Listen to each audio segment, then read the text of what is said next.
1 จุดครับ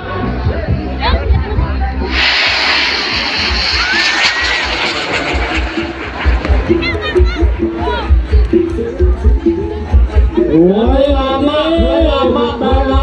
นะครับปีนี้บั้งไฟก็ขึ้นดี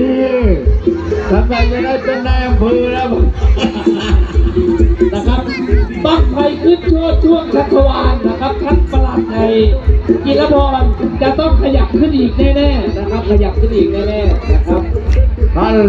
กำนันมณีรัตน์พ่อธานีบอกว่าอยากเรียนท่านผู้รองผู้ว่าราชการจังหวัดอยากเสนอให้การท่องเที่ยวท่านรองผู้ว่าราชการจังหวัดท่านกำนันมณีรัตน์พ่อธานีและพี่น้องชาวพุ่งแก